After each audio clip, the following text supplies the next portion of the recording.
ಒಳ್ಳೆ ಗುರುವಿನ ಲಕ್ಷಣಗಳೇನು sir? What do expect from a teacher? ಅತ್ಯಂತ ಒಳ್ಳೆ ಗುರು ಆಗಬೇಕಾದ್ರೆ ಆತ ತನ್ನನ್ನು 3 ಪ್ರಶ್ನೆಗಳನ್ನು ಕೇಳ್ಕೋಬೇಕು. ಮೊದಲು, ನಿಮ್ಮ ವಿಷಯದ ಬಗ್ಗೆ ಪ್ರೀತಿ ಇದೆಯಾ? ಯಾವ ವಿಷಯ ಬಗ್ಗೆ ಪಾಠ ಮಾಡ್ತೀರಿ ಅದ್ರ ಬಗ್ಗೆ ನಿಜವಾಗೂ ಪ್ರೀತಿ ಇದೆಯಾ? ಬರೀ ತುಟಿ ಮಾತಿಗೋಸ್ಕರ ಕೆಲಸ ಸಿಕ್ತು, ಸಂಬಳ ಸಿಕ್ತು ಅಂತ ವಿಷಯ ಪ್ರೀತಿ ಮಾಡೋದಲ್ಲ. ಕೆಲಸ ಇಲ್ಲದೆ ಹೋದ್ರೂ ಕೂಡ ವಿಷಯ ಪ್ರೀತಿ ಮಾಡ್ತಿದ್ದ ಅನ್ನೋದೊಂದು. ನಿನ್ನ ವೃತ್ತಿ ಬಗ್ಗೆ ಅಭಿಮಾನ ಇದ್ದರೆ ನೀವು ಒಳ್ಳೆ ಮೇಷ್ಟ್ರಾಗ್ತೀರಿ. 3ನೇದು ಬಹಳ ಮುಖ್ಯವಾದಂಥ ಪ್ರಶ್ನೆ ಅಂದರೆ, ನನ್ನ ವಿದ್ಯಾರ್ಥಿಗಳನ್ನು ನನ್ನ ಮಕ್ಕಳಷ್ಟಾದರೂ ಪ್ರೀತಿ ಮಾಡ್ತೀನ ನಾನು ಅಂತ. ಮಕ್ಕಳಷ್ಟಾದರೂ? ಮಕ್ಕಳಿಗಿಂತ ಹೆಚ್ಚು ಪ್ರೀತಿ ಮಾಡಬೇಕು ಅಂತ ಇರಬೇಕಾದ್ರೆ. ಯಾವ ಮೇಷ್ಟ್ರು ತನ್ನ ಮಕ್ಕಳನ್ನ ಅನನ್ಯವಾಗಿ ಪ್ರೀತಿ ಮಾಡ್ತಾನೋ ಅವನು ಅತ್ಯಂತ ಸಮರ್ಥ ಶಿಕ್ಷಕ ಆಗ್ತಾನೆ. ಸರಿ, ಮಕ್ಕಳಷ್ಟು ಪ್ರೀತಿಸೋರು ಆ ಥರ ಎಕ್ಸಾಂಪಲ್ಸ್ ನೀವು ನೋಡಿದ್ರಾ ನಿಮ್ಮ ಪರ್ಸನಲ್ ಲೈಫಲ್ಲಿ? ನಾನು ನೋಡಿದ್ದೀನಿ. ನನ್ನ ತಂದೆ ಸರ್ಕಾರಿ ನೌಕರದಾರರು, ಬಹಳ ಪ್ರಾಮಾಣಿಕ ನೌಕರದಾರ ಆದ್ರಿಂದ ಮೇಲೆ ಮೇಲೆ ಟ್ರಾನ್ಸ್ಫರ್ ಆಗೋದು. ಸರಿ. ಬೆಳಿಗ್ಗೆ ನಮ್ಮ ತಂದೆ ಎದ್ದು ಹಿಂದಿನ ದಿವಸದ ಪೇಪರ್ ಎಲ್ಲ ಓದ್ತಾ ಇದ್ರು. ಊರಲ್ಲಿ ಇಲ್ಲದೆ ಹೊರಗೆ ಪೇಪರ್ ಓದಿ, ಅರೆ ರಿಸಲ್ಟ್ ಬಂದ್ಬಿಟ್ಟಿದೆ SSLC, ಇವ್ ನಂಬರ್ ಏನು? ಪೇಪರ್ ನೋಡಿದ್ಲು. ಆಕೆ ಖಾತ್ರಿ ಇತ್ತು ತಮ್ಮನಿಗೆ ರ್ಯಾಂಕ್ ಬರುತ್ತೆ ಅಂತ. ನೋಡಿದ್ಲು 10 ರ್ಯಾಂಕು ಇಲ್ಲ. ಅಯ್ಯೋ ಪಾಪಿ, ರ್ಯಾಂಕ್ ತಪ್ಸ್ಕೊಂಡ ಇವನು. ಫಸ್ಟ್ ಕ್ಲಾಸ್ ಬಂದಿರ್ತಾನೆ ಅಂತ ಅಲ್ಲಿ ನೋಡಿದ್ಲು, ಅಲ್ಲೂ ಇಲ್ಲ. ಅಯ್ಯೋ ಫಸ್ಟ್ ಕ್ಲಾಸು ಇಲ್ಲ, ರ್ಯಾಂಕು ಇಲ್ಲ. ಸೆಕೆಂಡ್ ಕ್ಲಾಸ್ ನೋಡಿದ್ರು, ಅಲ್ಲೂ ಇಲ್ಲ. ಪಾಸ್ ಆದ್ರೆ ಸಾಕಪ್ಪ ಇವನು ಅಂತ ನೋಡಿದ್ರು, ಪಾಸು ಆಗಿಲ್ಲ. SSLC ಫೇಲ್ ನಾನು. ಅಂತ ಅಕ್ಕ ಅಮ್ಮ ಅಳೋಕೆ ಶುರು ಮಾಡಿದ್ರು. ಅಪ್ಪನಿಗೆ ಕೋಪ. ಒಂದು ಅರ್ಧ ತಾಸು ನನ್ನ ತಂದೆ ನೆನಪಾಯಿತು ನಾನು ಒಬ್ಬನೇ ಮಗ ಅಂತ. ಆಮೇಲೆ ಬೈಬಾರ್ದು ಅಂತ ತೀರ್ಮಾನ ಮಾಡಿಕೊಂಡ್ರು. ಆಗಿನ ಕಾಲದಲ್ಲಿ ನಮಗೆ ಸಹಾಯ ಮಾಡ್ಬೋದಾದರೂ ಹೆಡ್ ಮಾಸ್ಟರ್ ಮಾತ್ರ. ಫೋನ್ ಮಾಡಿ ಮಾಡಿ ನೋಡಿದ್ರು, ಫೋನ್ ಹತ್ತಲಿಲ್ಲ. ತಂದೆ ನಾನು ಧಾರವಾಡಕ್ಕೆ ಬಂದ್ವಿ. ಸ್ಟಾಫ್ ರೂಮಲ್ಲಿ ನಮ್ಮ ಹೆಡ್ ಮಾಸ್ಟರ್ ಕೂತಿದ್ರು, ಗಣಿತ ಟೀಚರ್ ಕೂತಿದ್ರು. ಒಳಗೆ ಹೋಗಿ ನಿಂತ್ಕೊಂಡೆ. ಬೈದರು. ನಾಚಿಕೆ ಬರಲ್ಲ ನಿನಗೆ? ಇಡೀ ವರ್ಷ ಕಲಿಸಿದ್ದೀನಿ ಗಣಿತ, ನಿನಗೆ 30 ಮಾರ್ಕ್ಸ್ ತೊಳೆ ಯೋಗ್ಯತೆ ಇಲ್ಲ, 13 ಬಂದಿದೆ, 13 ಅಂತ ಬೈದರು. ಆಗ ಗೊತ್ತಾಯ್ತು ಯಾವ ವಿಷಯ ಫೇಲ್ ಆಗಿದ್ದೀನಿ ನಾನು ಅಂತ. ಬೈದು ಹೊರಗೆ ಕಳಿಸಿದ್ರು. ನಮ್ಮ ತಂದೆನ ಕರೆದು ಅವ್ರಿಗೂ ಬೈದರು. ಜವಾಬ್ದಾರಿ ಬೇಡ ಸ್ವಾಮಿ ನಿಮಗೆ? ಆ ಹುಡುಗ ಫೇಲ್ ಆಗಿದ್ದಾನೆ, ಮನೆ ಕೀಲಿ ಹಾಕ್ಕೊಂಡು ಹೋಗಿದ್ದೀರಿ. ನಿಮ್ಮ ಮನೆಗೆ ನಾನು 3 ದಿವಸ ಹೋಗಿದ್ದೀನಿ, ದಯವಿಟ್ಟು ಗಮನಿಸಿ. ನನ್ನ ಮೇಷ್ಟ್ರು ನನ್ನ ಮನೆಗೆ ಹೋಗಿದ್ದಾರೆ. 3 ದಿವಸ ನಿಮ್ಮ ಮನೆಗೆ ಹೋಗಿದ್ದೀನಿ, ಕೀಲಿ ಹಾಕ್ಕೊಂಡು ಹೋಗಿದ್ದು. ಹುಡುಗನ ಗತಿ ಏನಾಗುತ್ತೆ ನೋಡಿ? ಫೇಲ್ ಆಗೋನಲ್ಲ, ರ್ಯಾಂಕ್ ಬರಬೇಕು ಅವನಿಗೆ. ಕಮ್ಮಿ ಬಂದಿದೆ. ರೀಟೋಟ್ಲಿಂಗ್ ಅಪ್ಲೈ ಮಾಡೋದಕ್ಕೆ 5 ದಿವಸ ಕೊಟ್ಟಿರೋದು. ಚಿಂತೆ ಮಾಡಬೇಡಿ, ನಾನೇ ಶಾಲೆಗೆ ಬಂದು ಪಾಲಕ ಅಂತ ಅಪ್ಲಿಕೇಶನ್ ತುಂಬಿ 5 ರೂಪಾಯಿ ಕಳಿಸ್ಬಿಟ್ಟಿದ್ದೀನಿ SSLC ಬೋರ್ಡಿಗೆ. ನನಗೆ ಆ ದಿವಸ ನೆನಪಿದೆ ಸರ್. 21ನೇ ಮೇ, ಕುದೀತದೆ ಬಿಸಿಲು. ಮನೇಲಿ ಕೂತ್ರೆ ರಸ್ತೆ ಕಾಣಿಸ್ತಿತ್ತು. ಡಾಂಬರ್ ಕರಿಗೆ ಮೃಗಜಲ ಹಾಯ್ತಾ ಇದೆ ರಸ್ತೆ ಮೇಲೆ. ಕಾದು ಹಂಚಾದಂಗಾಗಿದೆ ರಸ್ತೆ. ನನ್ನ ಮೇಷ್ಟ್ರು ಬರೋದು ಕಾಣಿಸ್ತು. ಕಚ್ಚೆ ಧೋತ್ರ, ಬಿಳಿ ಶರ್ಟು, ಕರಿ ಕೋಟು, ಕರಿ ಟೊಪ್ಪಿಗೆ, ದಪ್ಪ ಕನ್ನಡಕ, ಎಡಗೈಯಲ್ಲಿ ಧೋತ್ರ ಚುಂಗ್ ಇಟ್ಕೊಂಡಿದ್ದಾರೆ, ಬಲಗೈಯಲ್ಲಿ ಚಪ್ಪಲಿ ಇಟ್ಕೊಂಡಿದ್ದಾರೆ. ಕುಣ್ಕೊಂಡು ಬೆವರು ಸುಸ್ಕೊಂಡು ಬರ್ತಾ ಇದ್ದಾರೆ. ನನ್ನ ಪ್ರೀತಿ ಮೇಷ್ಟ್ರಿಗೆ ಡಯಾಬಿಟಿಸ್, ಹೆಬ್ಬಟ್ಟಿ ಗಾಯ ಮಾಡ್ಕೊಂಡು ಇಷ್ಟು ದಪ್ಪ ಆಗಿದೆ. ಬೇಗ ನಡೆಯೋಕೆ ಆಗ್ತಾ ಇಲ್ಲ ಚಪ್ಪಲಿ ಹಾಕ್ಕೊಂಡು. ಬೇಡ ಅಂತ ಚಪ್ಪಲಿ, ಉಸಾಬ್ರಿ ಬೇಡ ಅಂತ ಕೈಲಿ ಹಿಡ್ಕೊಂಡು ಬಂದಿದ್ದಾರೆ. ಪಾಪ ಕಾಲಿಗೆಲ್ಲ ಗುಳ್ಳೆ ಆಗಿರ್ಬೇಕು ಅವರಿಗೆ. ಎಲ್ಲಿ ಹೋಗ್ತಿದ್ದಾರೆ ಮೇಷ್ಟ್ರು ಅಂದ್ಕೊಂಡೆ. ನನ್ನ ಮನೆ ಕಡೆ ತೀರ್ಕೊಂಡ್ರು. ಹೊಸ್ತಲ ಆಚೆಗೆ ಚಪ್ಪಲಿ ಎಸೆದು ಒಳಗೆ ಬಂದ್ಬಿಟ್ರು. ನಿಮ್ಮ ಅತ್ಯಂತ ಪ್ರೀತಿ ಪಾತ್ರರಾದಂಥ ಮೇಷ್ಟ್ರು ಹೀಗೆ ಮನೆಗೆ ಬಂದರೆ ಏನು ಮಾಡಬೇಕು ಅಂತ ತೋಚಲಿಲ್ಲ. ಎದ್ದು ನಿಂತ್ಕೊಂಡ್ಬಿಟ್ಟೆ. ಮುಂದೆ 5 ನಿಮಿಷ ಆದದ್ದನ್ನು ನನ್ನ ಜೀವನದ ಕೊನೆ ಕ್ಷಣದವರೆಗೂ ಮರೆಯೋಕ್ಕೆ ಸಾಧ್ಯ ಇಲ್ಲ. ನಾನು ಒಂದು ಮಾತು ಆಡಲಿಲ್ಲ. ಮೇಷ್ಟ್ರು ಸೀದಾ ನನ್ನ ಕಡೆ ಬಂದರು. ಗಟ್ಟಿಯಾಗಿ ಅಪ್ಕೊಂಡ್ಬಿಟ್ಟು ಮಗು ಥರ ಬಿಕ್ಕಿ ಅಳೋಕೆ ಶುರು ಮಾಡಿದರು. ಯಾಕೆ ಅಳ್ತಾರೆ ಮೇಷ್ಟ್ರು ಅಂತ ಗೊತ್ತಿಲ್ಲ. ಪಾಪ ಏನೋ ತೊಂದರೆ ಆಗಿರಬೇಕು ಅಂತ ನನಗೊಳು ಬಂದ್ಬಿಡ್ತು. ಒಂದು 2-3 ನಿಮಿಷ ಆದ್ಮೇಲೆ ನಾನು ಹಿಂಗೆ ಹೊರಗೆ ತಳ್ಳಿ ಜೇಬಲ್ಲಿ ಕೈ ಹಾಕಿ ಒಂದು ಪೇಪರ್ ತೆಗೆದ್ರು. ನೋಡು ಚಂಡಾಲ್ರು ಏನು ಮಾಡಿದ್ರು ನಿನ್ನ ಜೀವನಕ್ಕೆ ಅಂತ ಕೊಟ್ಟರು. ಅದು ಬೋರ್ಡಿಂದ ಬಂದಂಥ ಟೆಲಿಗ್ರಾಮ್. ನಿನ್ನ ರಿಸಲ್ಟು ಫೇಲಿಂದ 8th ರ್ಯಾಂಕ್ ಆಗಿದೆ, ನಿನ್ನ ಕ್ಯುಮುಲೇಟಿವ್ ಕಾರ್ಡ್ ಕರೆಕ್ಷನ್ ಕೊಡು ಅಂತ ಬಂದಿದ್ರು. ನನಗೆ 8th ರ್ಯಾಂಕ್ ಬಂದಿದ್ದೆ ಸ್ಟೇಟಿಗೆ. ಆದರೆ ಆನೆಸ್ಟಾಗಿ ಪ್ರಾಮಾಣಿಕವಾಗಿ ಹೇಳೋದಾದರೆ ಆ ಕ್ಷಣಕ್ಕೆ ನನಗೆ ರ್ಯಾಂಕ್ ಬಂತು ಅಂತ ಸಮಾಧಾನ ಆಗಿರಲಿಲ್ಲ. ನನ್ನ ಮೇಷ್ಟ್ರು ಮನೆಗೆ ಬಂದು ಅಪ್ಕೊಂಡು ಹತ್ರಲ್ಲ, ಅದು ಭಾಳ ದೊಡ್ಡದು ಅನಿಸ್ಬಿಡುತ್ತೆ ನನಗೆ. ತನ್ನ ಮಕ್ಕಳಿಗಿಂತ ಹೆಚ್ಚಿಗೆ ಪ್ರೀತಿ ಮಾಡಿದಂಥ ಮೇಷ್ಟ್ರು. ಇವತ್ತು ನಾನು ಪ್ರತಿಯೊಂದು ಕ್ಷಣ ನೆನೆಸ್ತೇನೆ. ನಾನು ಮೇಷ್ಟ್ರಾಗಬೇಕು ಅಂತ ತೀರ್ಮಾನ ಮಾಡಿದ್ದು ಅವತ್ತು. ನನ್ನ ಜೀವನದಲ್ಲಿ ಬೇಕಾದಷ್ಟು ಅವಕಾಶ ಇತ್ತು. ಆದರೆ ನಾನು ಪ್ರತಿಜ್ಞೆ ಮಾಡಿದ್ದು, ನಾನು ಬದುಕಿದ್ರೆ ನನ್ನ ಮೇಷ್ಟ್ರಾಗಿ ಆಗಬೇಕು ಅಂತ. ಒಂದೇ ಪ್ರಾರ್ಥನೆ ಭಗವಂತನಲ್ಲಿ, ಅಂದರೆ ನನ್ನ ಮೇಷ್ಟ್ರು ನನಗೇನು ಪ್ರೀತಿ ತೋರಿಸಿದ್ರೋ ಅದರ 100ನೇ 1 ಭಾಗ ನನ್ನ ವಿದ್ಯಾರ್ಥಿಗಳಿಗೆ ನಾನು ತೋರಿಸಿದ್ರೆ ನನ್ನ ಜೀವನ ಸಾರ್ಥಕ ಅನಿಸ್ಬಿಡ್ತು. ಸರ್, ನಾನು ಎಷ್ಟೊಂದು ಶಿಕ್ಷಕರನ್ನ ಭೇಟಿ ಮಾಡಿದೆ. ಕೆಲವ್ರ ಅಭಿಪ್ರಾಯ ಏನಿದೆ ಅಂದರೆ ಇದು ಥ್ಯಾಂಕ್ಲೆಸ್ ಜಾಬ್ ಕೊನೆಗೆ ಅಂತ ಹೇಳ್ತಿದ್ದಾರೆ. ನಿಮ್ಗೇನು ಅನ್ಸುತ್ತೆ? ಥ್ಯಾಂಕ್ಲೆಸ್ ಜಾಬ್ ಅಲ್ಲ sir, is the most wonderful job that god has given us. ಅದಕ್ಕೊಂದು ಉದಾಹರಣೆ ಹೇಳಿದರೆ ಬಹುಶಃ ಅದು ಸ್ಪಷ್ಟ ಆದಿತ್ತು. ಏನು? ನಾನು ಹುಡುಗಾಗಿದ್ದಾಗ ನನ್ನ ಅಜ್ಜ ಬಹಳ ಶ್ರೇಷ್ಠ ಮೇಷ್ಟ್ರು ಆಗಿದ್ದವರು, ಪ್ರೈಮರಿ ಸ್ಕೂಲ್ ಟೀಚರ್ ಆಗಿದ್ದವರು, ಭಾಳ ಒಳ್ಳೆಯ ಹೆಸರು ಮಾಡಿದವರು. ಈ 62ನೇ ಇಸ್ವಿ ಹೊತ್ತಿಗೆ ಚೀನಾ ದಾಳಿ ಆಯಿತು ಭಾರತದ ಮೇಲೆ. ಮೊದಲನೇ ಬಾರಿಗೆ ಭಾರತದಲ್ಲಿ ರೇಷನ್ ಸಿಸ್ಟಮ್ ಬಂತು. ಅಕ್ಕಿ, ಸೀಮೆ ಎಣ್ಣೆ ಮತ್ತು ಸಕ್ಕರೆ ಕ್ಯೂದಲ್ಲಿ ನಿಂತ್ಕೊಂಡು ಕೊಂಡ್ಕೋಬೇಕು. ಧಾರವಾಡದಲ್ಲಿ ಇದ್ವಿ. ಡಿಸ್ಟ್ರಿಕ್ಟ್ ಬ್ಯಾನ್ ಅಂತ ಒಂದಿತ್ತು ಅವಾಗ. ಒಂದು ಜಿಲ್ಲೆಯಿಂದ ಮತ್ತೊಂದು ಜಿಲ್ಲೆಗೆ ತೊಗೊಂಡು ಹೋಗೋಂಗಿಲ್ಲ ವಸ್ತುಗಳನ್ನು ಅಂತ. ಆಗ ಬಿಜಾಪುರದಿಂದ ಒಂದು ಪತ್ರ ಬಂದಿತ್ತು ನಮ್ಮ ಮನೆಗೆ. ಯಾರೋ ನಮ್ಮ ಹತ್ತಿರ ಸಂಬಂಧಿ ಹೆಣ್ಮಗಳಿಗೆ ಹೆರಿಗೆ ಆಗಿದೆ, ಒಳ್ಳೆ ಅಕ್ಕಿ ಸಿಗಲ್ಲ, ಒಂದಿಷ್ಟು ಅಕ್ಕಿ ಕಳಿಸ್ತೀರಾ ಅಂತ ನಮ್ಮ ಅಜ್ಜನಿಗೆ ಪತ್ರ ಬರೆದಿದ್ರು. ಆತನಿಗೆ ಕಾಯ್ದೆ ಗೊತ್ತು, ಕಾಯ್ದೆ ಪ್ರಕಾರ ತೊಗೊಂಡು ಹೋಗೋಕ್ಕೆ ಬರಲ್ಲ, ಅದರ ಕರಳು ಕೇಳಬೇಕಲ್ಲ. ಏನು ಮಾಡಿದ, ಹಾಸಿಗೆ ಸುರುಳಿ ಮಾಡಿದ, ಜಮಖಾನೆ ಹಾಸಿ ಬಟ್ಟೆ ಹಾಕಿ 4 ಕಿಲೋ ಅಕ್ಕಿ ಹಾಕಿ ಸುತ್ತಿ ಹಗ್ಗ ಕಟ್ಟಿ ಒಂದು ಹಾಸಿಗೆ ಸುರುಳಿ ಮಾಡಿ ನಾನು ಕರ್ಕೊಂಡು ಹೋದ. ಬಿಜಾಪುರದಲ್ಲಿ ಇಳಿದ್ವಿ ಟ್ರೈನಲ್ಲಿ. ನಿಮ್ಮ ಕಣ್ಮುಂದೆ ಬರ್ಬೇಕು ಚಿತ್ರ. ಹೆಗಲ ಮೇಲೆ ಚೀಲ ಇಟ್ಕೊಂಡಿದ್ದಾನೆ, ಬಲಗೈಯಲ್ಲಿ ನಾನು, 2 ಲಗೇಜ್ ಅವು. ಬೇಗ ನಡಿ ಅಂತ ಇದ್ದಾನೆ. ಎಲ್ಲಿ ಪೊಲೀಸ್ ಹಿಡ್ಕೊಂಡ್ಬಿಡ್ತಾರೋ ಅಂತ ಹೆದರಿಕೆ ಅವನಿಗೆ. ಇನ್ನೊಂದು ಸ್ವಲ್ಪ ಹೋಗಿದ್ರೆ ದಾಟಿ ಬಿಡ್ತಿದ್ವಿ ಸ್ಟೇಷನ್ನು. ಯಾರೋ ಹೆಗಲ ಮೇಲೆ ಕೈ ಇಟ್ಟಂಗಾಯ್ತು. ತಿರುಗಿ ನೋಡಿದ್ರೆ ಪೊಲೀಸ್. ಆ ಪೊಲೀಸ್ ಹೇಳಿದ, ಬರ್ರಿ ಸಾಹೇಬ್ರು ಕರೀತಾರೆ ನಿಮ್ಮನ್ನ ಅಂತ. ಸಾಹೇಬರು ಜೀಪ್ ಇಟ್ಟು ಹೋಗಿದ್ದಾರೆ, ಹೋಗ್ಬೇಕಂತ ಅವ್ರು ನೋಡೋದಕ್ಕೆ ಅಂತ. ನಮ್ಮ ಅಜ್ಜ ಅಳೋದೊಂದು ಬಾಕಿ. ಆಗಿನ ಕಾಲದಲ್ಲಿ ಪೊಲೀಸ್ ಜೀಪಲ್ಲಿ ಹೋಗುವಂಥ ಅವಮಾನಕರವಾದ ಸಂಗತಿ ಇನ್ಯಾವುದೂ ಇರಲಿಲ್ಲ. ಈಗೆಲ್ಲ ಜನ ಪಿಕ್ನಿಕ್ ಹೋಗ್ತಾರೆ ಮತ್ತೆ ಬೇರೆ. ಆಮೇಲೆ ಆ ಜೀಪಲ್ಲಿ ಕೂತ್ ಹೋದ್ವಿ. ದೊಡ್ಡ ಮನೆ, SP ಮನೆ. ಆಗಿನ ಈಗ SP ಅಂದ್ರೆ ದೊಡ್ಡ ಪೋಸ್ಟು, ಆ ಗವರ್ನರ್ ಇದ್ದ ಹಾಗೆ. ಅದೊಂದು ಬೆಂಬಿಡದ ಭೂತ ಇತ್ತಲ್ಲ ಚೀಲ, ಅದು ಹಿಡ್ಕೊಂಡು ಅಲ್ಲಿ ಕೂತ್ಕೊಂಡ್ವಿ. ನಮ್ಮ ಅಜ್ಜ ಒಂದು ಕ್ಷಣ ಮುಖ ಒರೆಸ್ಕೋತಾ ಇದ್ದ. ಒಳಗಿಂದೊಬ್ಬರು ಕಾನ್ಸ್ಟೇಬಲ್ ಬಂದರು, ಬರ್ರಿ ಒಳಗೆ ಸಾಹೇಬರು ಕರೀತಾರೆ ಅಂತ.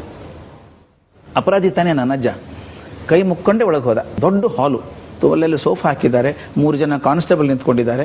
ಮಧ್ಯದಲ್ಲಿ ಒಬ್ಬ ಎತ್ತರ ಕಪ್ಪು ಮನುಷ್ಯ, ಕಲ್ಲಿ ಮೀಸೆ, ಅವನ ಪಕ್ಕದಲ್ಲಿ ಸುಂದರವಾದ ಹೆಣ್ಮಗಳೊಬ್ಳು. ಆತನೇ ಇರಬೇಕು SP ಅಂತ ಅನಿಸ್ತು ಅಜ್ಜನಿಗೆ. ಒಳಗೆ ಹೋದವನೇ ಕೈ ಮುಗಿದು, ತಪ್ಪಾತ್ರಿ ಸಾಹೇಬ್ರೆ ಅಂದ. ಆ ಆಫೀಸರ್ ನಿಂತ್ಕೊಂಡವರು ಒಂದು ಮಾತು ಆಡಲಿಲ್ಲ. ಒಂದು ಹೆಜ್ಜೆ ಮುಂದೆ ಬಂದವರು ದೀರ್ಘದಂಡ ನೆಲದ ಮೇಲೆ ಮಲ್ಕೊಂಡು ಕಾಲು ಹಿಡ್ಕೊಂಡ್ಬಿಟ್ರು ಅಜ್ಜಂದು. ನಮ್ಮ ಅಜ್ಜನ ಗಾಬರಿ, ಯಾರು ಇವರು ಅಂತಾನೆ. ಆ ಪೊಲೀಸೆಲ್ಲ ಸಾಹೇಬರು ಅಂತಾರೆ. ಇಲ್ಲಿವರೆಗೂ ಸಾಹೇಬ್ರ ಕಾಲಿಗೆ ಮತ್ತೊಬ್ಬರು ಬಿದ್ದದನ್ನು ನೋಡಿದ್ರೆ ಹೊರತಾಗಿ ಸಾಹೇಬ್ರು ಮತ್ತೊಬ್ಬರು ಕಾಲಿಗೆ ಬಿಡೋದು ನೋಡಿರಲಿಲ್ಲ. ಅಜ್ಜ ಹೇಳ್ರಿ ಸಾಹೇಬ್ರ ಅಂದ. ಸಾಹೇಬ್ ಎದ್ದು ನಿಂತ್ಕೊಂಡ. ನನ್ನ ಕಣ್ಣು ಮುಂದೆ ಕಟ್ಟಿದಂಗೆ ಇದೆ ಚಿತ್ರ ಅದು. ಹಿಂಗೆ ಕೈ ಮುಕ್ಕೊಂಡು ನಿಂತವನು, ಕಣ್ಣಲ್ಲಿ ನೀರು ಸುರಿತಾ ಇತ್ತು ಅವನಿಗೆ. ಸರ್ ನನ್ನ ಗುರುತು ಸಿಕ್ತು ಸರ್ ನಿಮಗೆ ಅಂತ ಕೇಳ್ದ. ಇಲ್ರಿ ಸಾಹೇಬ್ರ ಗುರುತು ಸಿಗಲಿಲ್ಲ ಅಂತ ನಮ್ಮ ಅಜ್ಜ ಅಂದ. ನಾನು ಸರ್ ಭೀಮಾ. ಯಾ ಭೀಮಾ? ನಾನು ಸರ್ ಮುರುಗೋಡು ಭೀಮ್ಯಾ. ನಿಮ್ಮ ಮನೆಯೊಳಗೆ ಇದ್ನಲ್ರಿ ಸರ್, ನೀವೇ ನನಗೆ ಊಟಕ್ಕೆ ಹಾಕಿ ಪಾಠ ಕಲಿಸಿದ್ರಲ್ಲ ಅಂದ. ಅಂದ ತಕ್ಷಣ ನಮ್ಮ ಅಜ್ಜ ಕೈ ಮುಗಿದಿದ್ರಲ್ಲ, ಒಂದು ಕೈ ಕೆಳಗೆ ಬಂತು. ಎತ್ತಿ ಪಟಾರ್ ಅಂತ ಕಪಾಳಿಗೆ ಹೊಡೆದು, ಎಲ್ಲ ಮಗನ ಪೊಲೀಸ್ ಆಗಿಯೇನೋ ಅಂತ ನಮ್ಮ ಅಜ್ಜ. ನನಗೆ ಹೆದರಿಕೆ ಅಂದರೆ ಆತ ತಿರುಗಿ ಹೊಡೆದ್ರೆ ನಮ್ಮ ಅಜ್ಜನ ಗತಿ ಏನು ಅಂತ. ಆದ್ರೆ ಹೊಡಿಲಿಲ್ಲ. ಅವನು ಇನ್ನೂ ಬಿಕ್ಕಿ ಹೇಳೋಕೆ ಶುರು ಮಾಡಿದ. ಸರ್ ನೆನಪದ್ರಿ ಸರ್, ನಮ್ಮನ್ನು ಯಾರೂ ಮುಡ್ಸ್ಕೋತಿರ್ಲಿಲ್ಲ ಊರಲ್ಲಿ. ನಮ್ಮಪ್ಪ ನೆಲ ಕಸ ಗುಡಿಸ್ತಾ ಇದ್ದ. 4ನೇ ಆದ್ಮೇಲೆ ನೀನು ಬಂದ್ಬಿಡೋ, ನಿನಗೂ 8 ಕೊಡ್ತಾರೆ ದಿವಸಕ್ಕೆ ಅಂತ ಕರೆದ.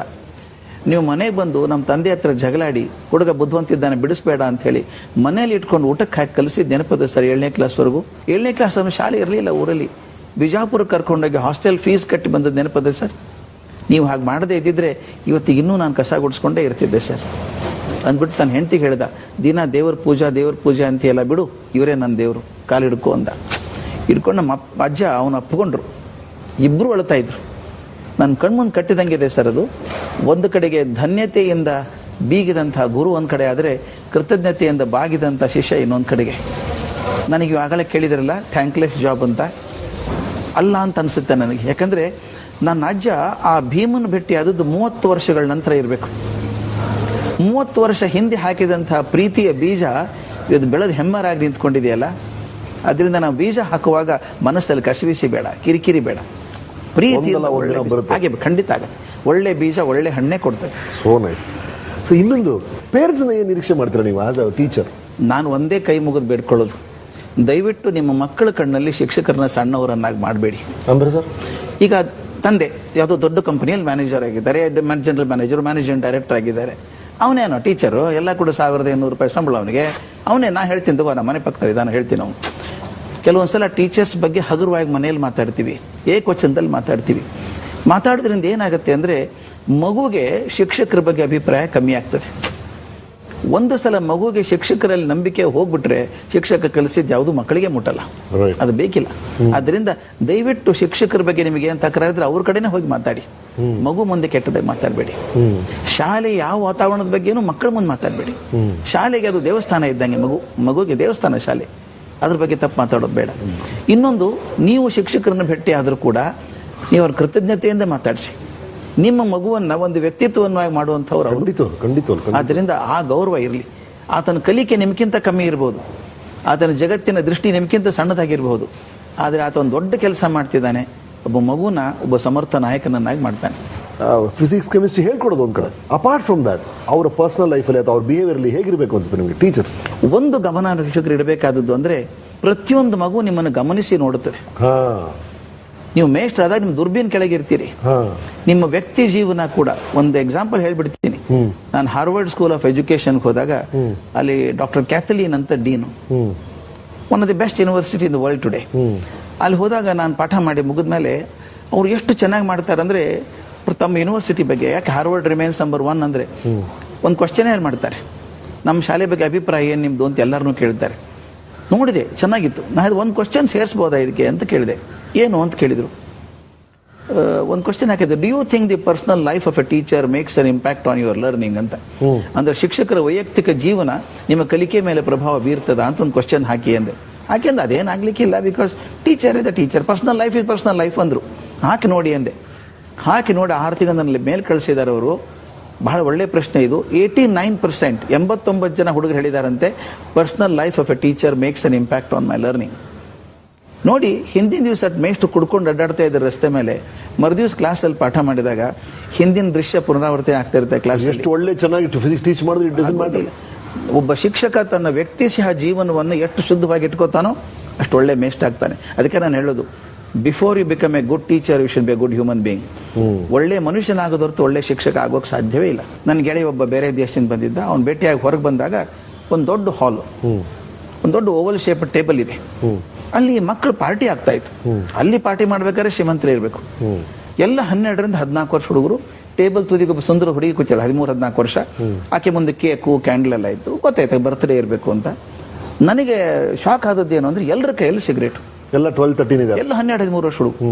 ನನಗೆ ಯಾಕೋ ನಾನು ಒಳಗಿದ್ದಂತ ಶಿಕ್ಷಕ ಸಾಯೋಲ್ಲ. ನಾನು ಆ ಹುಡುಗಿ ಹತ್ರ ಹೋದೆ, ಮಗು ನಿನ್ ಬರ್ತ್ಡೇನ ಇವತ್ತು ಒಂದೇ. ಹೌದು ಅಂಕಲ್ ಅಂದು. ಥ್ಯಾಂಕ್ ಯು, ದೇವ್ರು ಒಳ್ಳೇದು ಮಾಡಲಿ, ಹುಟ್ಟುಹಬ್ಬ ಶುಭಾಶಯಗಳು ಅಂತ ಹೇಳಿದೆ. ಆಕೆ ನಕ್ ಬಿಟ್ಟು ಕೈಯಲ್ಲಿ ಒಂದು ಪ್ಯಾಕೆಟ್ ಇಟ್ಕೊಂಡು, ಚಾಕ್ಲೇಟ್ ತಗೊಳ್ಳಿ ಅಂಕಲ್ ಅಂದ್ಲು. 2 ಚಾಕ್ಲೇಟ್ ತಗೊಂಡೆ. ಆಮೇಲೆ ನಾನು ಕೇಳಿದೆ, ಅಮ್ಮ ನಿಮ್ಮ ತಾಯಿಗೆ ಗೊತ್ತಾ ನೀವು ಸಿಗರೇಟ್ ಸೇದೋದು ಅಂತ ಕೇಳಿದೆ. ನನಗೊಂದು ಥಿಯರಿ ಇದೆ ಸರ್, ಇದೊಂದು ದೊಡ್ಡ ಥಿಯರಿ ನಾನು ನಂಬ್ಕೊಂಡದ್ದು. ಎಷ್ಟೋ ಜನ ಕೇಳ್ತಾರೆ, ನಾ ಮಾಡೋ ಕೆಲಸ ಒಳ್ಳೇದಾ ಕೆಟ್ಟದಾ ಅಂತ ಕೇಳ್ತಾರೆ. ನಾನು ಸಿಂಪಲ್ ಫಾರ್ಮುಲಾ ಕೊಡ್ತೀನಿ. ನೀ ಮಾಡುವಂಥ ಕೆಲಸ ನಿಮ್ಮ ತಾಯಿಗೆ ಗೊತ್ತಾದ್ರೆ ಸಂತೋಷ ಪಡ್ತಾಳೋ ದುಃಖ ಪಡ್ತಾಳೋ? ಆಕೆ ದುಃಖ ಪಡ್ತಾಳೋ ನಿಮ್ಮ ಕೆಲಸ ಒಳ್ಳೇದಲ್ಲ. ಯಾಕೆ ನಿಮ್ಮನ್ನ ಏನೂ ಕಾರಣ ಇಲ್ಲದೆ ಪ್ರೀತಿ ಮಾಡುವಂಥ ದೊಡ್ಡ ಜೀವ ಅಂದ್ರೆ ತಾಯಿ. ಅದನ್ನ ಹೇಳಿದೆ, ನಿಮ್ಮ ತಾಯಿಗೆ ಗೊತ್ತಾ ಸಿಗರೇಟ್ ಸೇದೋದು ಅಂತ ಹೇಳಿದೆ. ತಕ್ಷಣ ಆಕೆ ಮುಖ ಬಿರ್ಸಾಯ್ತು, ನಗುವಂಥ ಮುಖ. Why are you worried old man ಅಂತ ಕೇಳಿದ್ದು. ಅಂಕಲ್ ಓಲ್ಡ್ ಮ್ಯಾನ್ ಆದ್ರು. ನಾ ಹೇಳಿದೆ, ಚಿಂತೆ ಇಲ್ಲಮ್ಮ, ನನ್ನ ಮಗಳಾಗಿದ್ರೆ ನನ್ನ ದುಃಖ ಆಗ್ತಿತ್ತು, ಸಿಗರೇಟ್ ಸೇದು ಸರಿಯಲ್ಲ ವಯಸ್ಸಿಗೆ ಅಂದು ಹೊರಟೆ. ಒಳ್ಳೆ ಮನುಷ್ಯನ ಹುಡುಗಿ ಇರ್ಬೇಕದು. ಓಡ್ ಬಂದು ಅಂಕಲ್ ಸಾರಿ, ಹಂಗೆ ಅನ್ಬಾರ್ದಾಗಿತ್ತು, ಸಿಗರೇಟ್ ಸೇದು ತಪ್ಪ ಅಂತ ಕೇಳಿದ್ಲು. ಖಂಡಿತ ತಪ್ಪಮ್ಮ, ಬೆಂಗಳೂರಲ್ಲಿ ಒಳ್ಳೆ ಹವೆ ಸಿಗಲ್ಲ, ಅಂಥದ್ರಲ್ಲಿ ನೀನು ಕೆಟ್ಟ ಹವೆ ತುಂಬ್ಕೊಳ್ಳೋದಕ್ಕೆ, ಒಂದು ನಿಕೋಟಿನ್ ಕೆಟ್ಟದದು ಅಂತ ಹೇಳಿದೆ. ಹಾಗಾದ್ರೆ ನಮ್ಮ ಕೃಷ್ಣಮೂರ್ತಿ ಸರ್ ಯಾಕೆ ಸೇರ್ತಾರೆ ಅಂತ ಕೇಳಿದ್ಲು. ಯಾರು ಕೃಷ್ಣಮೂರ್ತಿ ಸರ್ ಅಂತ ಕೇಳಿದೆ. ನಮ್ಮ ಅತ್ಯಂತ ಪ್ರೀತಿ ಗಣಿತ ಟೀಚರ್ ಅವರು ಅಂದು. ನನಗೆ ಆಘಾತ ಆಗೋಯ್ತು. ಮರುದಿವಸ ಕೃಷ್ಣಮೂರ್ತಿನ ಕರೆದು ಹೇಳಿದೆ ಆತನಿಗೆ, ಅಪ್ಪ ನೀನು ಗಣಿತ ಕಲಿಸು ಅಂತ ಇಟ್ಟದ್ದು, ಗಣಿತ ಕಲಿಸೋದಿಗೆ ಸಿಗರೇಟ್ ಸೇದೋದು ಕಲಿಸ್ತಾ ಇದೆಯಲ್ಲ ನೀನು. ಅಂದರೆ ನಾವು ಶಿಕ್ಷಕರು ಎಷ್ಟು ಮೈ ತುಂಬ ಕಣ್ಣಾಗಿರ್ಬೇಕು ಅಂದರೆ ಮಕ್ಕಳು ಪ್ರತಿಯೊಂದನ್ನು ಗಮನಿಸ್ತಾರೆ ನಿಮ್ಮನ್ನ. ನಿಮ್ಮ ಒಳ್ಳೆಯ ಗುಣಗಳನ್ನು ಅನುಸರಿಸ್ತಾರೆ, ಕೆಟ್ಟ ಗುಣಗಳನ್ನು ಅನುಸರಿಸ್ತಾರೆ. ಆದ್ದರಿಂದ ಶಿಕ್ಷಕ ಆದವನು ಮೈತುಂಬ ಕಣ್ಣಾಗಿ ತನ್ನಲ್ಲಿರುವಂತಹ ಕೊರತೆಗಳನ್ನ ಆದಷ್ಟು ಕವರ್ ಮಾಡಿಕೊಂಡು ಗೊತ್ತಾಗ್ಲಾರ್ದಾಗ ಬದುಕಬೇಕು, ಅದನ್ನ ಕಳ್ಕೊಳ್ಳೋಕೆ ಪ್ರಯತ್ನ ಮಾಡಬೇಕು. ಸರ್, ಒಂದು ಸಾಲಲ್ಲಿ ಗುರು ಅಂದ್ರೆ, ಈಗ ವೇದವ್ಯಾಸರ ಬಗ್ಗೆ ಹೇಳ್ತಾ ಪ್ರಜ್ವಾಲಿತೋ ಜ್ಞಾನಮಯ ಪ್ರದೀಪ ಅಂತಾರೆ. ಪ್ರದೀಪ ಗುರು. ಪ್ರದೀಪ ಅಂದ್ರೆ ದೀಪ ಅಲ್ಲ. ಯಾವುದು ತನ್ನ ಸ್ವಂತ ಶಕ್ತಿಯಿಂದ ಸದಾಕಾಲ ಉರಿತದೋ ಅದು ಪ್ರದೀಪ. ಅದರಿಂದ ಬೇರೆ ದೀಪಗಳು ಹಚ್ಕೊಳ್ಳುವಂಥದ್ದು. ಒಬ್ಬ ಶಿಕ್ಷಕ ಪ್ರದೀಪ ಆದರೆ ದೀಪಗಳು ಶಿಷ್ಯರು. ಆ ಮೇಷ್ಟ್ಗಳೇ night watchman of society. Thank you thank you sir.